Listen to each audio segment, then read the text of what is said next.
Bhavatu Sahanau Bhunaktu Sahaviryam Karavavahai Tejasvinavadhitamastu ma Vidvishavahai. Om Shanti Shanti Shanti.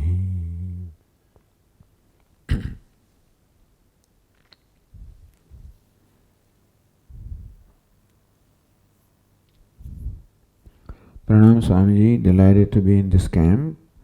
Thank you for this great opportunity. Two questions. How does one withdraw consciousness from three states? Is this one's identification, understanding? Yes, it is basically giving up the identification.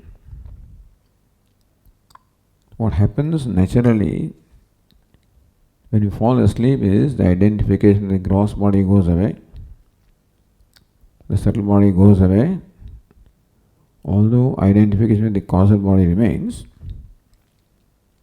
And this is what by Atma Anatma Viveka or the Avasthatraya Viveka. Avasthatraya Sakshi San. That I am the witness of the waking. I am the witness of waking, that's enough. That's also witness of the dream. There is no Viveka in the dream. But basically, Drik Drishya Viveka, and the Drashta different from the Drishya. So that is how recognizing oneself as distinct from this upadhi. That is the Viveka or discrimination or separation of the self from the upadhi has to be done. What happens naturally in our day-to-day life is what we have to do consciously. And then have the freedom not to think about the body. When I am not identified with the body no more draws my attention. When not identified with the mind also does not draw attention. Thus, I have to acquire that capability of withdrawing my mind or my awareness from the gross and the subtle bodies. So this is what needs to be done in order for me to own up my true nature. Recognizing that the gross and subtle bodies are anatma, and with that awareness to cease to identify with them, and then let them go from my consciousness, my thinking. That leaves me by myself. And this Upanishad teaches that the consciousness that you are the Turiya, Adhishthanam, you are Brahman. So, yes, it is identification which we have to give up. And with that, also give up the preoccupation with the gross body, preoccupation with the subtle body. Shanaihi uparamet buddhya dhriti gruhidaya atma samsam manakritva na kinchida vichintayet. Lord Krishna says, slowly and slowly, uparamet, may one withdraw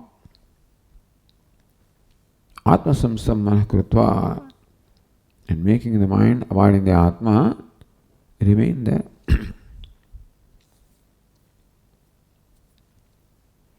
Second question is, a Vanaprasthi who is inclined to spending more time in Jnana Yoga, sadhana, can she spend time in Japa and Nididhyasanam against Kayika Puja along with scriptural study? Or is there any stipulation that one should perform Kayika Puja being in Grihasthashrama?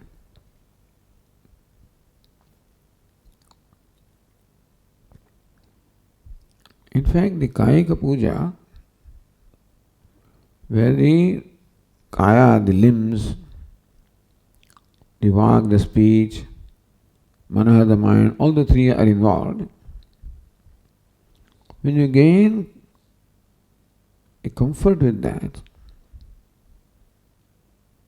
then yes, it is quite right to make that puja at a subtler level, that you can slowly give up the Kayika puja. You can do the Manasa puja or Vachika puja. And when you are able to withdraw from there, Manasa puja. So it is quite all right that even as a grihastha or a householder, now you are vanaprasthi, meaning that you don't have any great responsibilities. And as a vanaprasthi, you can live a life with your minimum engagement, minimum activities, and those activities required to sustain your life, and minimum contact. So now you can give up all your the demands on you that you have to go and meet this person and all these kinds of social formalities. You can give up. People will get used to that. And then they will respect it also. And therefore, you can live the life in prayer, in study, in meditation. That's what a vanaprastha will do when they repair to forest. They will primarily spend time in this. And therefore, yes, you can spend time in study, in prayer, in japa, in meditation, whatever suits you at a given time. There is no stipulation that you have to perform. There is no the duties you already done. The duties are there when you are in grihastha living life of a householder. In vanaprastha, the duties are that now you have to help yourself. Your life now centers around the prayers and worship and study and meditation. So please do that. As you feel comfortable with these activities, you can progressively withdraw from your outer engagements, from social engagements, from social responsibilities, because there is no compulsion that or injunction that you have to do that.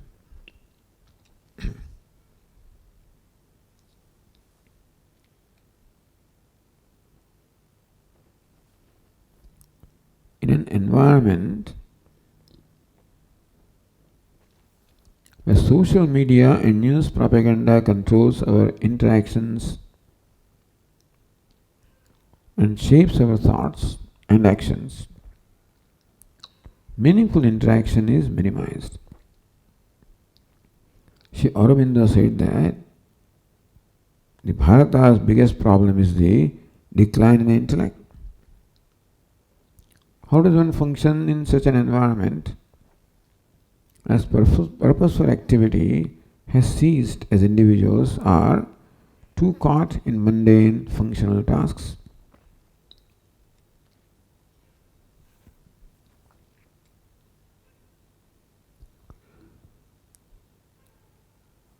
It is true that there is an environment of social media, news propaganda, but whether that controls our mind or not is to be determined by us. Many things are available. It is not necessary that you have to engage in them. The newscast is there. You don't have to watch news. You don't have to read newspapers. You don't have to engage in all social media if you don't want to. You might say that Swamiji, for living a social life, we have to do all this because we interact with people, we have to talk to people, and these are the topics people talk about. So we have to keep ourselves informed, and then we get caught in that. So observe your life. See how your mind is caught in that.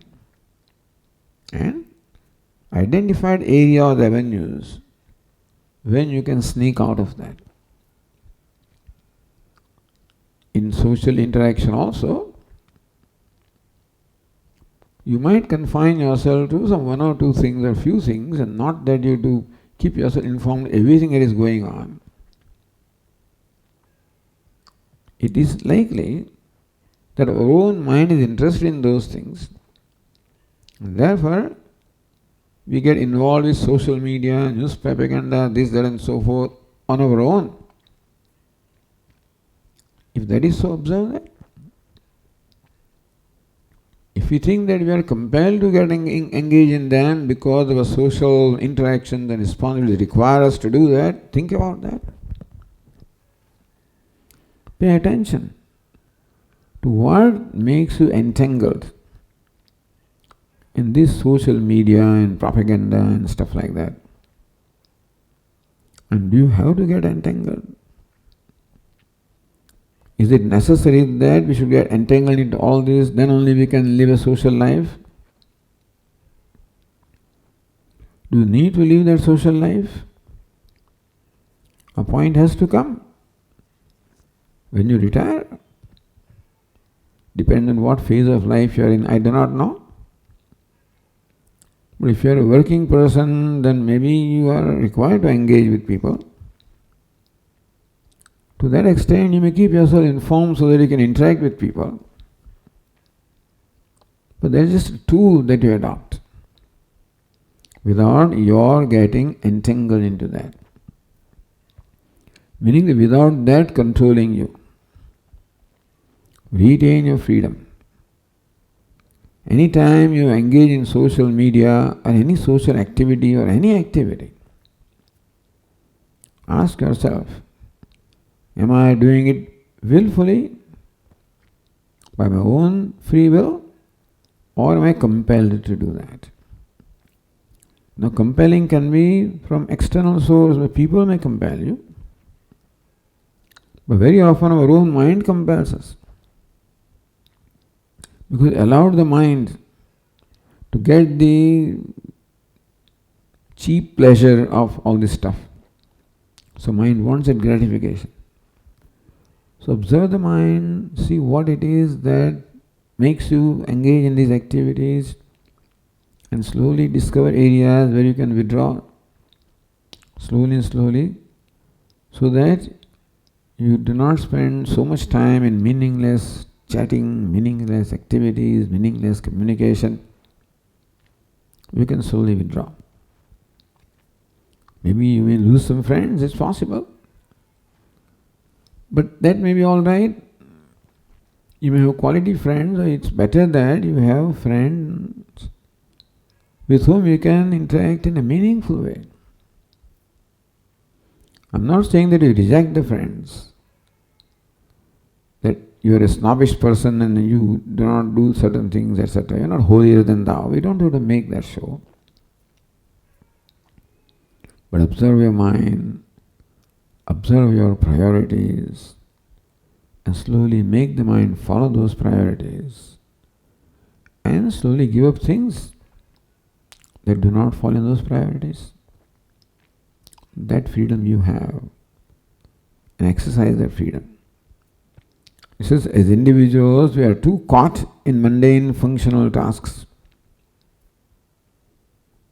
Well, there is no task that is mundane. There are tasks. Lord Krishna says that you can convert every task as an act of worship. Tat kurusva madarpanam. Lord Krishna says, yat karosi, yad ashnasi, yad juhosi, dada. All the mundane things of what you eat and what you walk, any day-to-day activities you perform, tat kurusva madarpanam. You can make it as an act of worship.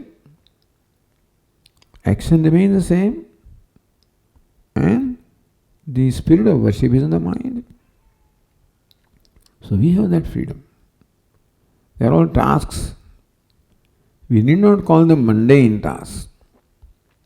We call them opportunity of worship, opportunity to serve, opportunity to contribute. It can be washing clothes, it can be cleaning vessels, it can be cleaning floor, it can be any mundane task. As long as you do it wholeheartedly,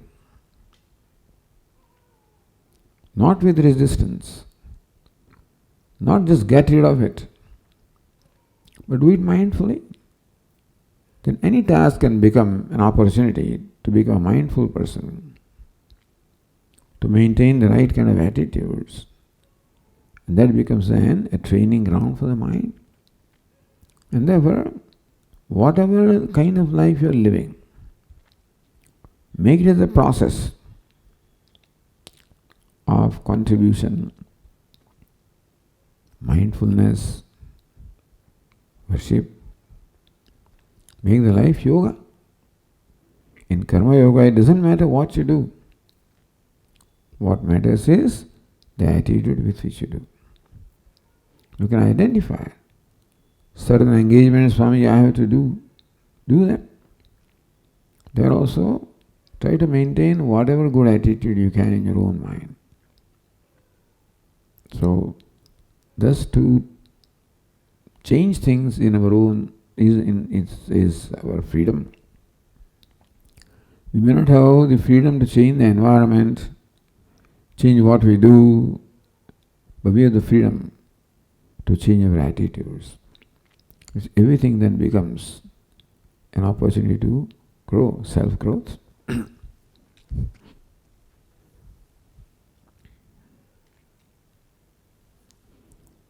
Swamiji, I have been listening that Shravanam, Mananam and Nididhyasanam are the three practices to be followed as sadhana. I am comfortable with Shravanam and Mananam, but when it comes to Nididhyasana, I am not able to sit erect and steady. Partly due to my physical condition or due to Rajoguna. When I observe my mind, it becomes quiet, then nothing happens. I think that there is something wrong with my understanding about Nididhyasana. I request you to guide me.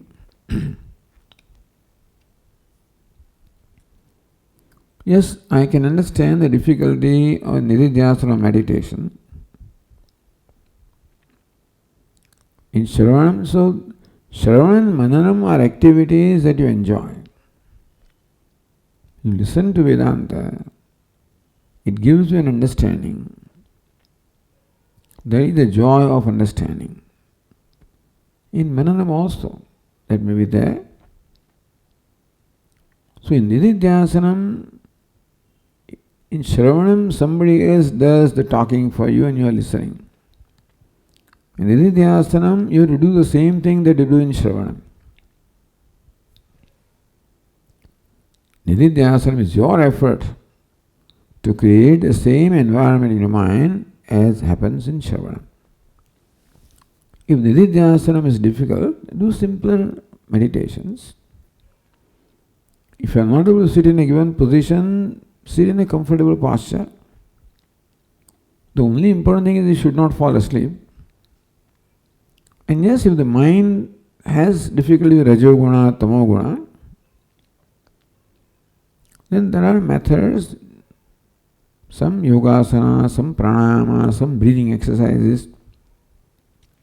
For some time may help you to make the mind alert. And with that, you can do some japa of the mantra that you like to recite. When the mind becomes quiet, then you do Nididhyasanam, Shivoham, Shivoham, or whatever. You can take a passage from the Upanishad or passage or shloka and reflect upon that, meditate upon that.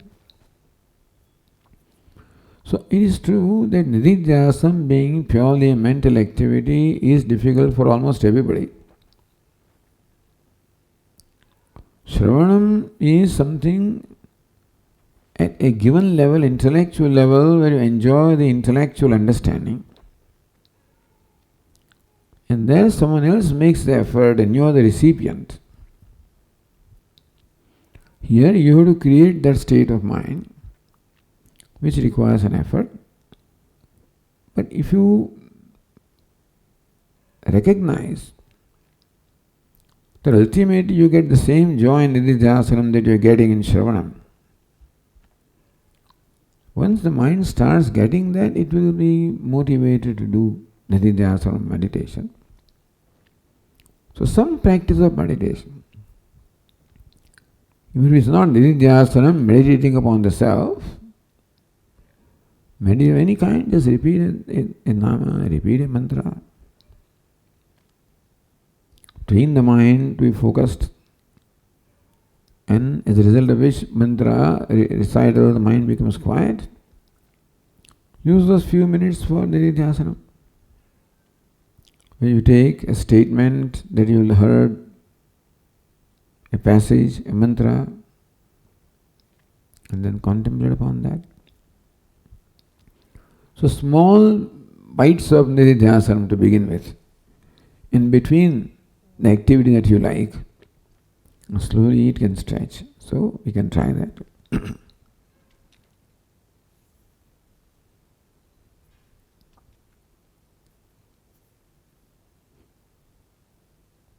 Now the questions from the 2-year course students. Swamiji, if Upanishad is Prakarana, then how do we differentiate it from other Prakarana Granthas like Tattvabodha? Could Swami please clarify this? We already discussed it yesterday, or day before yesterday I think. Prakarana means a chapter. And you know the definition of Prakarana Grantha? Shastrika Desha Sambaddham, which treats one aspect of the Shastra. So Mandukya Upanishad is Upanishad all right. It treats only one aspect of the whole Shastra, namely Jiva Brahma Aikyam. The Nirvishesha Brahma is subject matter. Where Shastra deals with all aspects required for an aspirant. Adhikaritvam, Guru Upasadanam, Shravanam, Mananam, Nididhyasanam. So all of these, the text that covers all of these technically will be called Shastra or Scripture. Text that covers one of those things or few of those things will be called a Prakarana. That's all. It is not that Mandukya Upanishad is Prakarana means it is like Tattvabodha, but it is Shruti. Mandukya Upanishad is Shruti, it is Veda. It is Pramanam. So just by calling it Prakarana, it does not lose its status of being Veda, being Upanishad, being Shabda Pramanam, it remains. Only it is categorized as Prakarana so that we know what to expect. For Shastra, then we would expect all these aspects. In Prakarana, the Vishaya subject matter will be clarified and everything. Nanubandha Chatushta is first clarified. Then we know what to expect. That is just to orient ourselves with what we are studying or listening. This text is classified as Prakarana. So we know that we are going to listen about the exposition on Nirgunam Brahma or Jiva Brahma Aikya. So you prepare that way and you listen. Other than that, yes, Tattvabodha is a Prakarana Grantha. This it's a treatise which describes the different prakriyas of Vedanta. It's also described in Prakriya Vedanta, Devasthatraya. So in that sense it is Prakarana. It's very profound. So profound that no other than says Gaudapada Acharya thought it fit to write 215 verses called Karika. They show the profoundness of this Upanishad. Mandukya Kevalam Mumukshana Moksha Siddhe. Ekam Evalam Mandukya alone is sufficient for securing moksha of the mumukshu, so it is said.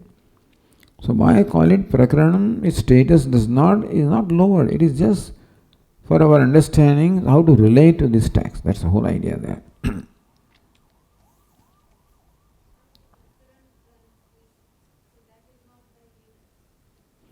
The Prakarana Grantha, like Tattva, they are all composed by authors. It is not composed by authors, so it is Shruti.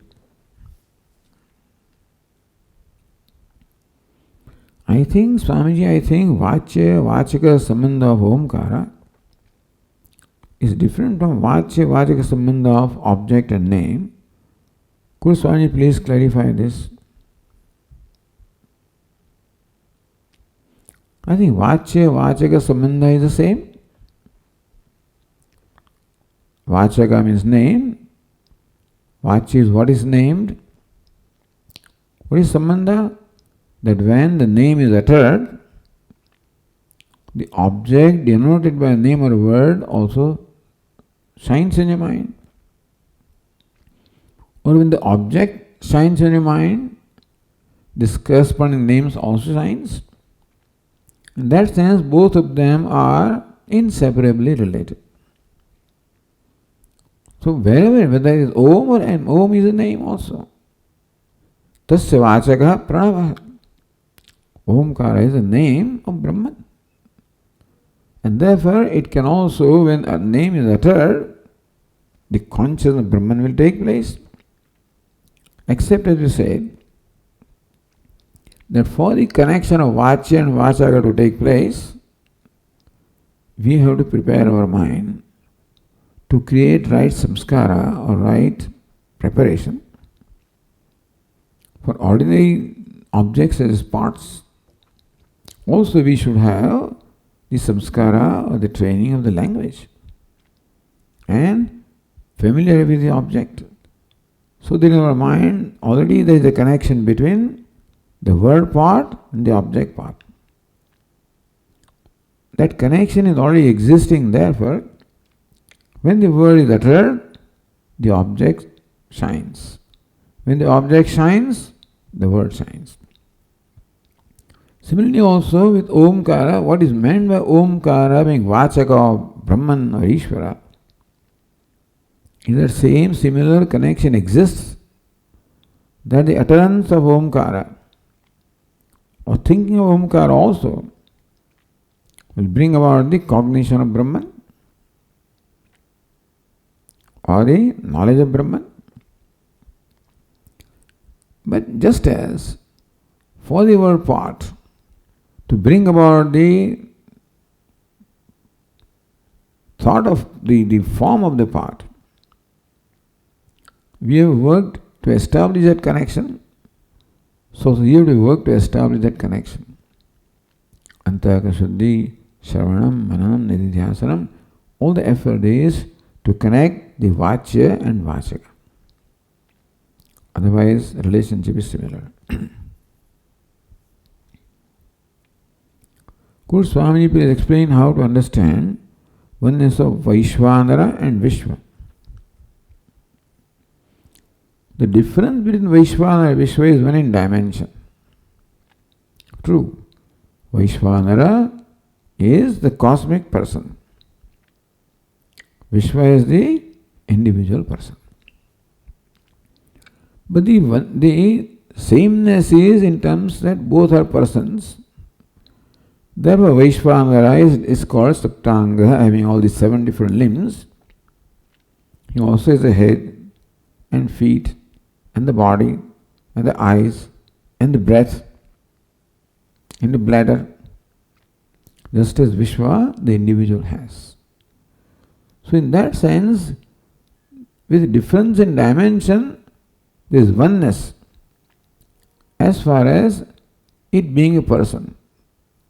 One is a person of small dimension, other is a person of vast dimension. Like a drop of water, an ocean of water, ocean of water. Yes, the dimensions are different, but as much as there is water, there is oneness. And therefore, Vishwa or the individual can be looked upon. Therefore, there are meditations in the Vedas where you superimpose ideas of totality upon yourself. You identify your head with heaven, your feet with earth, and your breath with wind, and your eyes with sun, and imagine that I am the cosmic person. There are these meditations.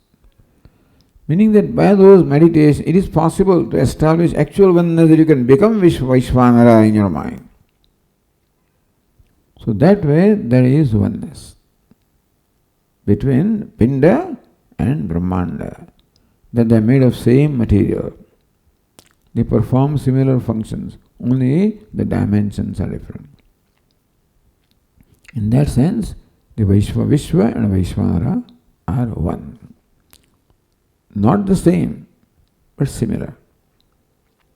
So, what to do with Vaishva? Therefore, when you give up identification of Vishwa, the individual, the identification, Vaishvanara also is given up. When identification, the individuality is given up, the identification totality also is given up. So no separate effort is required for the giving up these two identifications. In that sense also, there is oneness between Vishwa and Vaishvanara. Thank you. Om.